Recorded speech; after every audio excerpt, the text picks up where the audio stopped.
At 7:30? Okay. Yes, it is. All right, I'm going to call to order the meeting of the City of Groton Mayor and Council for Monday, July 18th, 2016. Would the clerk please call the roll? Present are Mayor Marion Galbraith, Deputy Mayor Keith Hedrick, Councilors Andrew Ovento, Joe Russ, Stephen Sheffield, Lawrence Garish, Finance Director Ron Newhouse, Clerk Deborah Patrick, excused is Councilor Conrad Heat. Thank you very much. Please stand to salute the flag.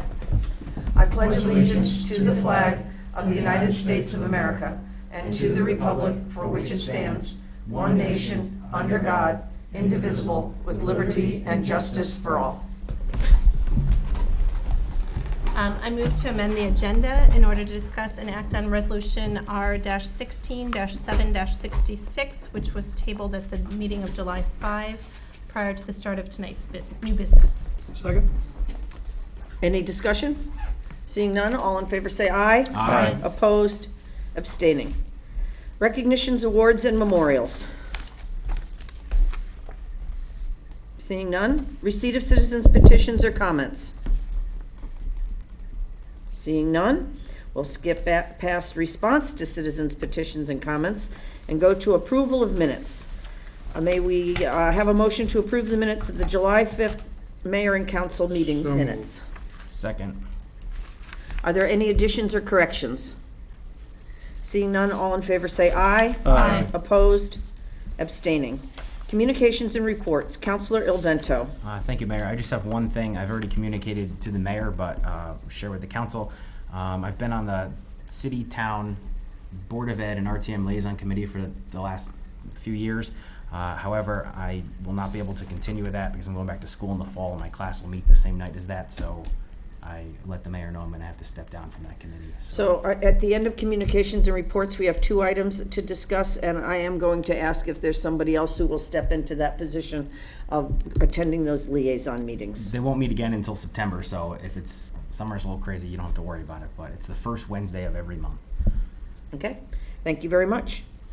Councilor Rusk. I attended the Economic Development Commission meeting on July 7th, and we will be discussing economic development tonight. Okay, thank you very much. Councilor Sheffield. Nothing to report. Councilor Garish. I also attended that economic development meeting, also attended a function at Washington Park. Forget the date, but it was, I think, last week. And What that's was at Washington Park last week? The concert? Yep. Okay. Thank you very much. Deputy Mayor Hedrick. Thank you. On the July the 11th, I attended the Mother Bailey House committee meeting, and they're working on the different options and the plan for executing those, and that'll be coming in the next few months. July 16th, I attended the Art on Groton Bank, and last night I attended the concert at the beach. Thank you very much. So in lieu of giving a report, I would just like to ask the council about 2 items. One is the liaison committee. Do we have someone who's willing to attend those meetings?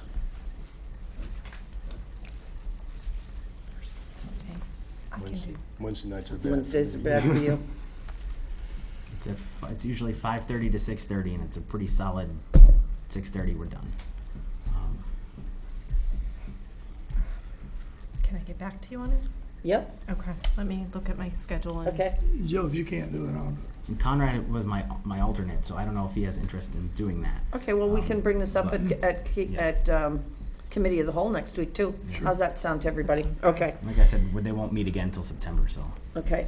Now, in regard to the Mother Bailey House, you may remember that some time ago, we approved a contract with CME to prepare the bid documents for us to go out to bid on the stabilization project. This would be the front of the building.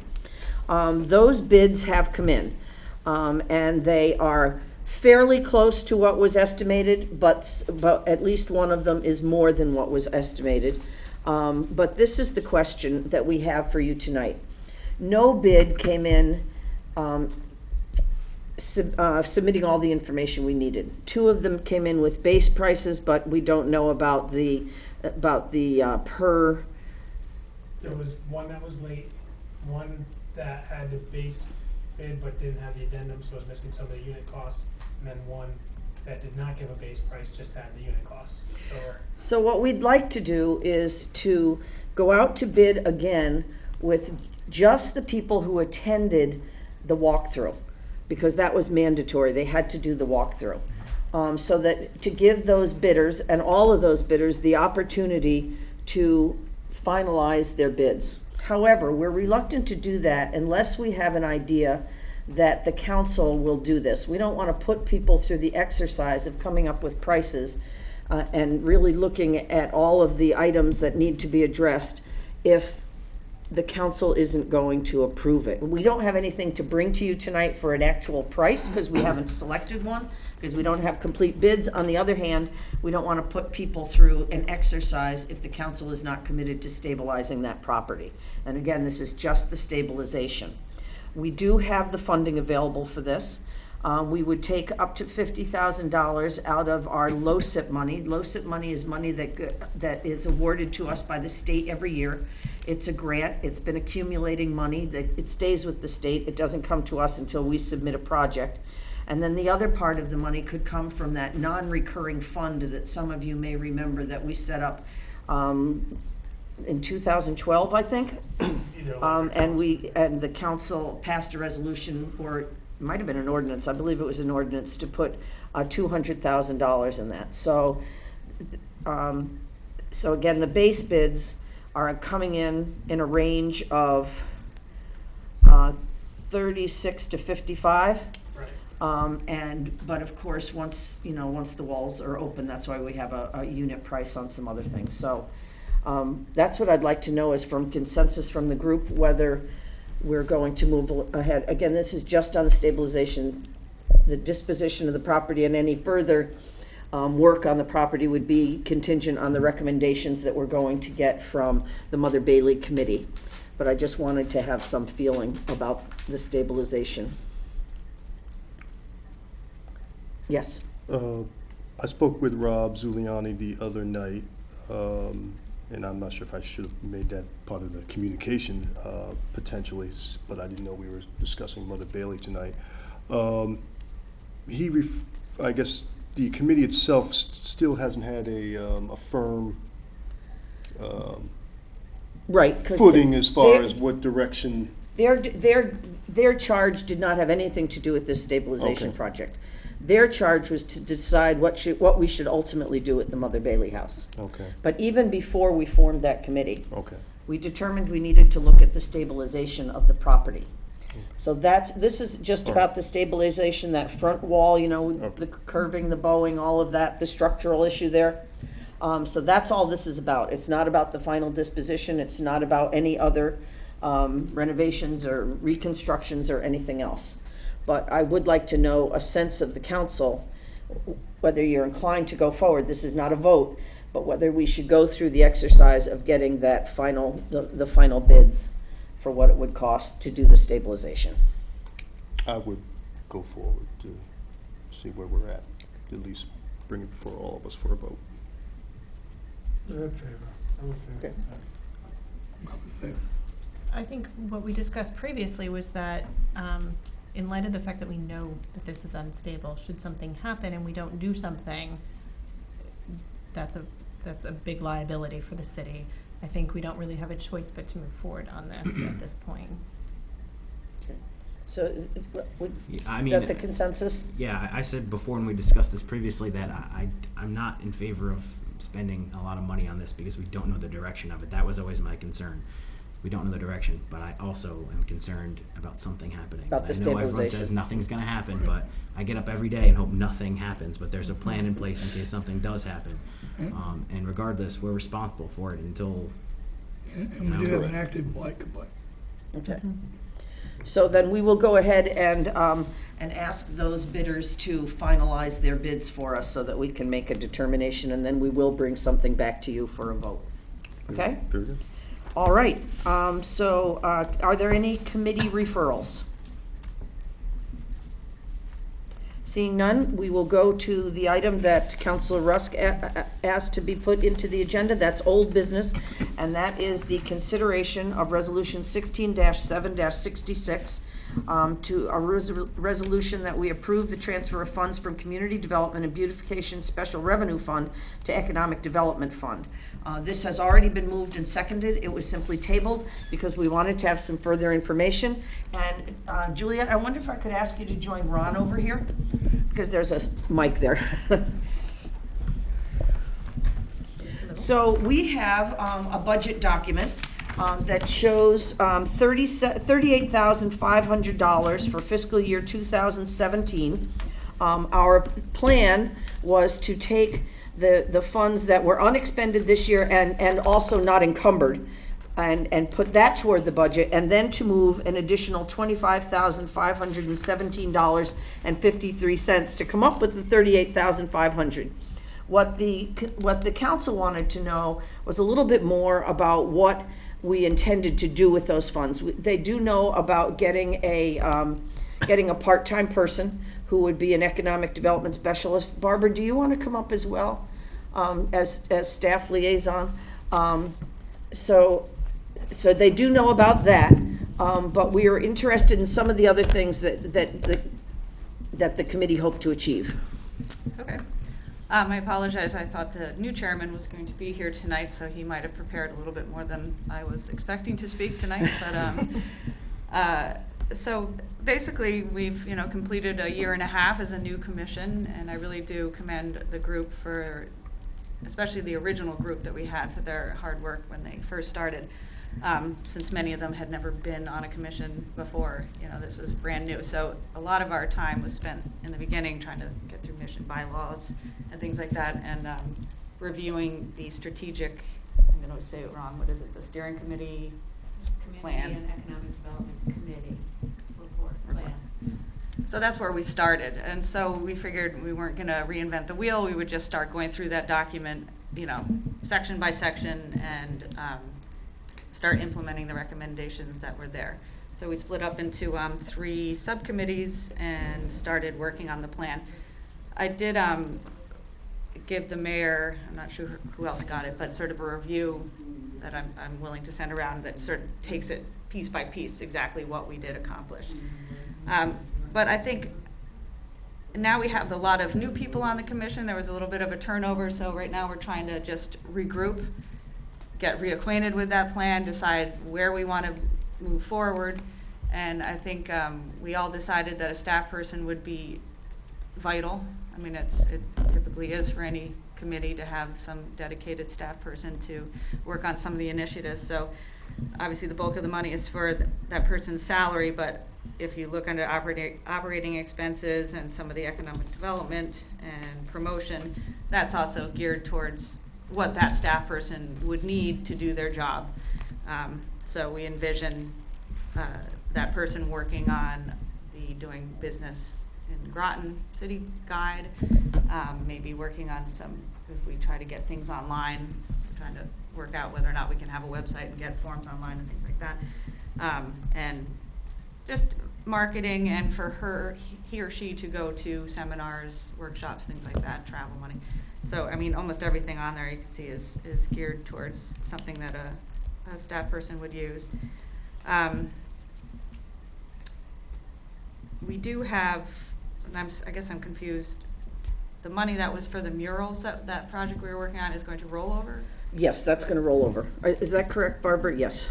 So we did talk to a couple people about doing a mural that sort of celebrates the history of EB and the boats along a particular wall, but that didn't work out, so now we're looking for another space to do it. So that's why it never happened last fiscal year, and it will have to happen this fiscal year. So we're still, I mean, the artist whose name is just ran right out of my head, I don't know if you remember. Oh my God, that's awful. He's fantastic. That makes me feel badly, but he's wonderful. But he's still interested in doing it, and we do have another wall. It's not as visible. But I mean, the idea I'm on the infrastructure and design subcommittee, so our idea is to sort of, the beautification and celebrating the history of Thames Street and the city of Groton. That's what we're working on. We did get the planters out and planted. So no, I mean, there's a lot of things going on, and like I said, we have a new chairman now who's wants to take a step back and just decide, how we want to proceed with the existing plan. And Oh, the other initiative we're doing, we have been working with the town of Groton. We had a very successful meet and greet with the town. I mean, it really was, people loved it. Everybody had a great time. There was a lot of good conversation, and we attempted to have a joint meeting that didn't work out quite as well. It was, you know, we have to figure out a time that we can meet that's separate from each of our own meetings and talk about a particular thing versus trying to get through both of our meeting agendas in one night, which absolutely didn't work. So, but the town is excited about that, and you know, just trying to figure out ways that we can work together moving forward. We did review and comment on the regulations. So we've been doing a lot of different things, but you know, now is the time to really just settle in on a work plan coming up with the new person that we hire. And just to interject, one of the things that the group did focus in on was how to do business in the city of Groton. What are the holdups? Was it more Oh, yeah, expensive, survey. more time consuming than other places, or is it pretty much all the same? Is there any way we can develop a good business guide? What should it look like? How complete and complex should it be? How much of it can be online? And what the group did was develop some surveys that they sent out to people who had gone through our process and asked them questions, and they did a face-to-face so that they could explore some of those answers that they got back. And there was a general feeling that it's a complex process no matter where you go. I mean, it's governed by state statute, but the process itself is complex. People don't understand it. They get easily frustrated, and for particularly the business community going through, time is money. And so the longer it takes to go through that permitting process, the more frustrating and financially in limbo their project becomes. And we've had people bail out through the process because they, you know, couldn't financially afford to go through the whole permitting process. So the group decided that that would be an excellent first step for the new person, was to kind of be the liaison, if you will, between the permitting section of the city and the economic development section of the city. And I can't do both. That's two hats that don't fit on my head. And Carl is in the same position. We can't permit, we can't help somebody through and tell them what to do and then review what they do. It's like a teacher writing the term paper for the kid and then grading it. So this person, that was something that the group thought would be something very quickly that the person could start doing right out of the block. And that is touching base with how to make us more user-friendly. And also business visitation, which is also an important thing that we thought, I mean, after doing some of the interviews, we thought that maybe we should be touching base with each of these businesses more often, maybe having some business recognition events as well. I mean, that's something with Juliet from Sector we're also interested in doing, so it's a good place for those two initiatives to cross. And the group did complete the data survey, and we have a good pictorial inventory of the properties in the Thames Street and the Five Corners district. So we have some database for the person to step into as well. So a lot of that groundwork's been done. And there are 2 grant opportunities. One I just found out about, so I can't speak to it much. But the actually, you might be able to, because I think it might be the same ones you were talking about on one of the emails recently. Yeah, I sent you an email, yeah. Which might have some uses for Thames Street, especially having to do with the Thames River Heritage Park and getting that promoted and maybe signage or parking lots. We also applied for the Connecticut Main Street Preservation of Place grant. You can apply for that because Sector is a Connecticut Main Street member. So as long as Sector puts the application in, you all are, you know, welcome to apply for those. We didn't get awarded that grant this time around because it needs to be narrowed down. I mean, they explained to me it has to be something small and something specific, and you know, our project was too big. So we will tone that down if people are interested, and if the commission is interested in applying again, and that's a $25,000 type grant, or up to $25,000. So there's some possibilities for some extra funding, but like I said, we have, I don't know, 4 or 5 new people, I think, recently, so we do have to take some time and regroup and refocus and get a work plan with the new staff. So it's good timing to hire somebody. Questions?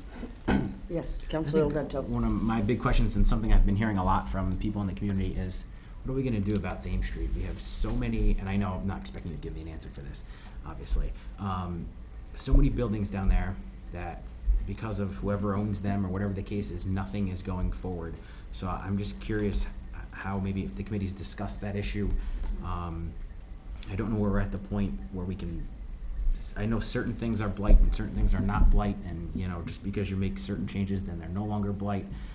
But I think our biggest problem down there, at least from my perspective and from what I've heard, is that we can't get people on board to get these properties where they need to be, so people will want to put something into them. You've got a serious challenge on Thames Street with property owners that are kind of stuck. And Norwich has the same problem, and London has the same problem, you know, what do you do with the landlords that sort of hoard the properties and don't wanna put any money into it, you know, does the stick, the carrot, you know, at some point, when do we just go to the stick, and what is that Right, stick? right. And it's a touchy, really, if somebody could solve that, so many of our towns would be appreciative, because you're really, there are very few options. You know, you guys have a fantastic blight ordinance. My God, I've never seen one like it. You know, and that's a good thing and a good resource. But you know, we've talked about in the commission the possibility of starting a sort of like a facade improvement fund, a revolving loan fund to help.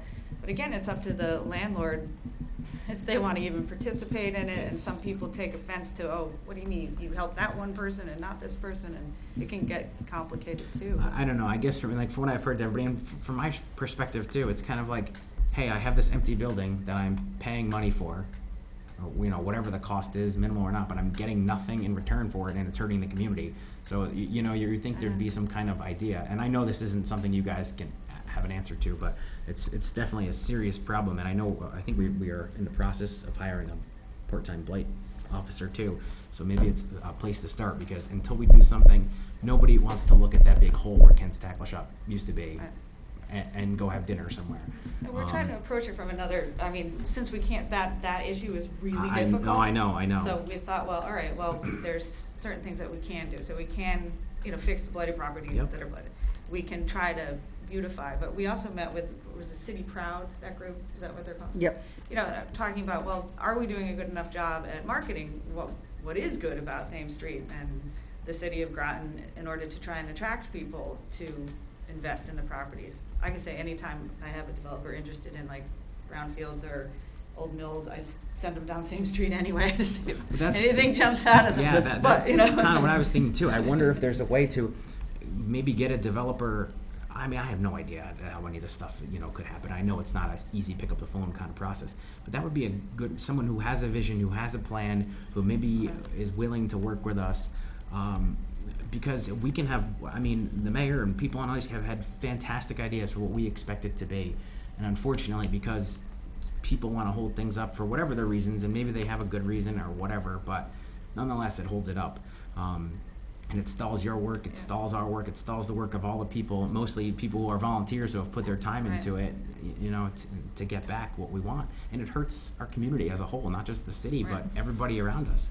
And with the water taxi, it's an awesome opportunity for people to want to get off and come here and go somewhere other than just Paul's Pasta, which is fantastic, but, you know, it's nice to have several places to go to.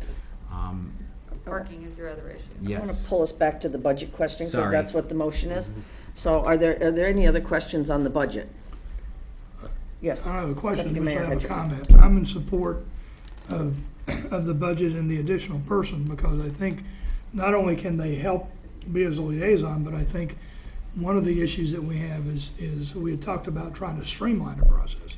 So the liaison's one thing, but to streamline, there's a lot of things that we now do that are lockstep, where there's a possibility that we could do them in parallel, so that instead of you got to do this, then you got to do this, then you got to do that, if you can route it at the same time to different groups and have those groups talk to each other, then that may benefit us as well. And that's something that the liaison person could do, or the staff person could do. Hopefully, because we have a lot of ideas, and we have a lot of observations. We're just not sure what is our authority to make that happen, or how do you want us to proceed with that? Do you just want the information and you're going to proceed? So, you know, there's still a few things up in the air, and like I said, I hope after we regroup and hire a person that we can then maybe approach it with a specific plan, or these are our observations, however difficult, and these are what we suggest. Any other questions for Juliet or Barbara? Seeing none, the motion was made and seconded 2 weeks ago. So all in favor say aye. Aye. Opposed? Abstaining. Thank you very much. I really appreciate you And I coming out Thank you, tonight. Juliet. Thank you, Juliet. No, thank you. No worries. Counselor Ilvento. Thank you, Mayor. Resolution R-16-7-77, therefore be it resolved that the mayor and council accept donations. I so move. Second? This is a very generous contribution from the Groton Congregational Church to support scholarships which are given to children for the Parks and Rec program. We do the scholarships anyway, but this offsets that cost, and we very much appreciate. This is not the first time they've done this. They have done this before, and it's really a very generous thing to do. Any further discussion? Seeing none, all in favor say aye. Aye. Opposed? Abstaining. Counselor Rusk. Thank you. Resolution R-16-7-78. Therefore, be it resolved that the mayor and council authorize and approve the participation of non-food vendors associated with the Field of Green Groton Field City Farmers Market for the 2016 season. I so move. Second. So we have an ordinance that has been interpreted different ways by different people and different attorneys, but it clearly allows farmers, gardeners, people who produce things from their gardens or their farms to not have to get a permit to sell for the field for the farmers market. Food vendors do have to have a permit, and you know, like the pizza truck or the cannoli truck or the something like that. They do have to be permitted by the city, but there's this area in between, which is the non-food vendor, somebody like who makes their own jewelry, somebody who makes birdhouses, somebody who makes those kinds of things. And they're important to the farmer's market. And so this asks us to waive the permitting for them because it's been questionable from different people and different opinions. Ultimately, what I'd like to do is revise the ordinance, but we don't have time now to do that. So this has been done before. I don't know the history of when it was done, but Art on Groton Bank, now in its 10th year, has never had to ask their vendors to permit. So what I'm asking is that we allow the non-food vendors who are also not farmers to be able to to waive the permitting for this year. And then what I'd really like to do is to revise that ordinance so it makes it clear. I mean, in some cases, we're kind of shooting ourselves and our nonprofit friends in the foot for an ordinance that was really, really written for the people who sell food in front of EB and who sell balloons and novelty things during parades and during the, you know, the Sail Fest and things like that. So we need to revise that to make our intent clear, but for now, we'd ask you to waive it and allow them to participate. Yes. Now, how many different vendors were looking to be included? Do you mind if I ask someone in the audience? May I phone a friend? No. I would like to ask the audience. Cindy, how many people are we talking about? How many non-food vendors that would fall into that category? Approximately 10 seasonal vendors, and then we have probably an additional 6 guest vendors. Okay, so in terms of the people, the ones I can think of are the birdhouses, the authors, the jewelry. There's about 10 of those? Yes. Okay. Now, is there enough room? Oh, yeah. yeah. They've Have already you haven't been down to the farmer's market? Well, I saw it past the park, and I sort of, you know, but I wasn't sure how many. You need to get on down there, right? So, yes, you need to come on down. Yep. Yeah, I would hate to put a damper on the farmer's market by getting rid of some of the vendors. I mean, this is the different variety is one of the things that draws different people. Some are coming for the vegetables. They say, "Oh, look at this." Some are coming for the crafts, and they look at the farmers markets and the foodstuffs that are there, and the vegetables and the meats and those kind of things. I mean, it goes hand in glove. And I think this is a good resolution. Yes. I would move that we waive that. Okay, it's already been moved. You moved it. I forget who seconded it, but Sorry. if there's no further discussion, we can vote. All in favor say aye. Aye. Opposed, abstaining. And we have no other business for tonight. Motion to adjourn. Second.